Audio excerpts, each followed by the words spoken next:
Welcome, ladies and gentlemen. I'm Tehnan Manna from Character.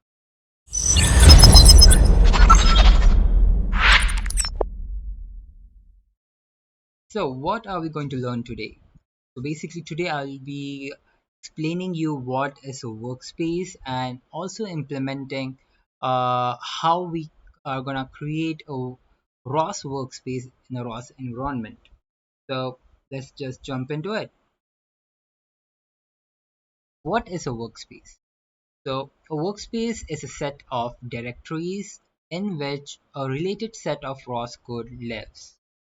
And you cannot have multiple ROS workspaces, but you can work only one of them at a time. So, we do realize that the first step in the ROS development it is the creation of ROS workspace.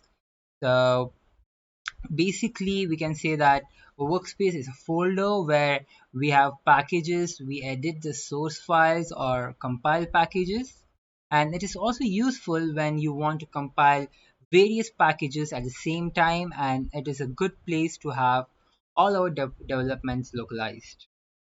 So we'll just jump into our VMware. Yes guys, I do use VMware, and start in workspace and src. So what did I do over here, guys? So I'm gonna explain you and everything over here. So mkdir. So this is a command basically where you're making a directory, and catcan underscore ws. So this is basically the name of the workspace, and you can give anything over here. This could you can name this workspace anything. And the next part over here is src. So this is basically the source folder, and please have a note guys that you cannot change this folder, so this should be named as src itself. All right, so let's go inside our workspace. There we go, we are inside the workspace. So what is cd? So cd is basically a command, and then after that, after writing cd, you should give the name of a workspace or a package, whatever you create, so that you can jump into it. And let's see. Okay, so what does ls does over here? So ls basically uh, it helps us to find out the contents which are inside the particular directory. And as you can see in the first command, we had written src, and when we tried to see what was inside the Catman workspace, we could see that there is src. So let's make a good practice over here by again going to src folder. There we go. So we are inside the src folder. So this is the source folder. And let's see what are the contents inside this folder. Okay, uh, yeah, we do not have any contents, and that's obvious guys, because uh, we did not add anything inside the source folder, right? So let's initiate the workspace. Catcan init workspace. So what does this command does? So this command, the following command, it basically initializes a new workspace. So if you are not initializing a workspace, you cannot create and build the packages properly. All right. So if we look now inside the src folder, there we go.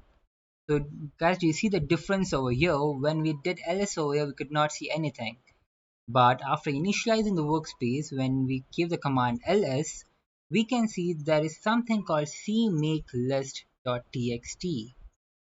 Now, what does that mean? So, CMake list basically it contains a set of directories, and it contains your source files and target, executables, and all the stuff, guys. All right. So now what we could do is we can go back to our workspace, the previous directory, and yeah. So I forgot to mention you guys. As we I mean we can, after giving cd, if you give two dots, all right, so this command is basically going to take you to the previous directory, all right. And if at all you want to jump to the next directory or next package, you should just write cd src and you are into the next directory, or whatever the directory or package which you mention over here after cd. So let's just go back, okay? And what we are gonna do is we are gonna give the command cat can make. What's happening over here? Something's happening.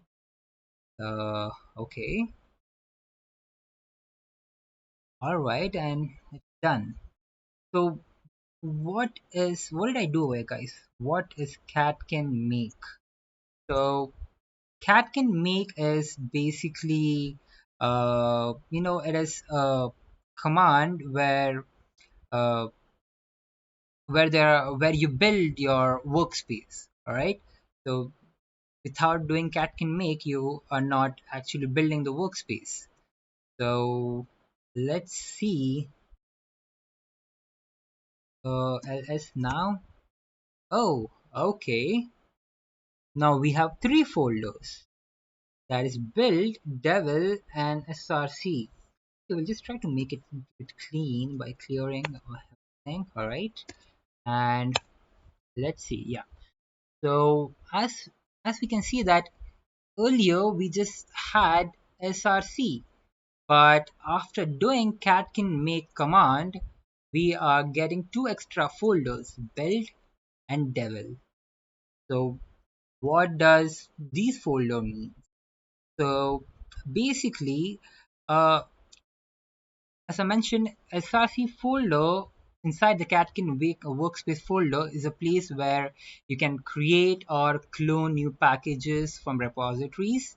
And when we execute cat can make command from the workspace folder, it checks inside the src folder and build each packages. And as we know that we have got two extra folders, which is build and devil. So what does the build folder basically does? So when we run the cat can make command from the ROS workspace, the cat can tool creates some build files, and so there's an intermediate cache CMake files inside the build folder, right? So for example, if you have built 5 packages, okay, and then you add a new package to the src folder, so only the new package builds during the next cat can make command. So this is, I mean, you do not have to build each and every package again, okay. So that is the beauty of the build folder. And what does the devil folder does? Okay, so when we run the cat can make command, each package is built, okay.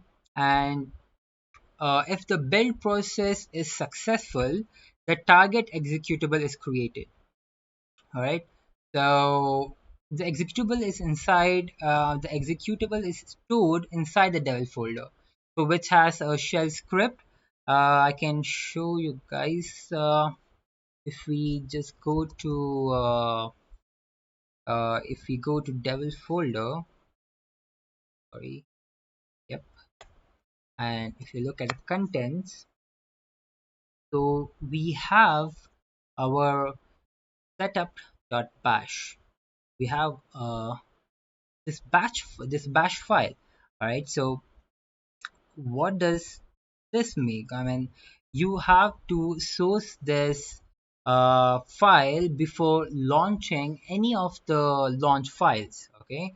And how we can make this bash file sourced is basically giving the command source devil setup.bash.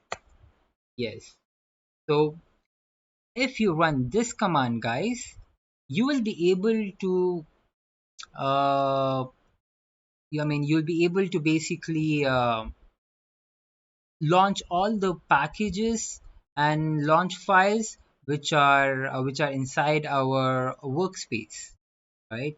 So let's look at the format of the tree now. So let's just try to recall it, guys. So,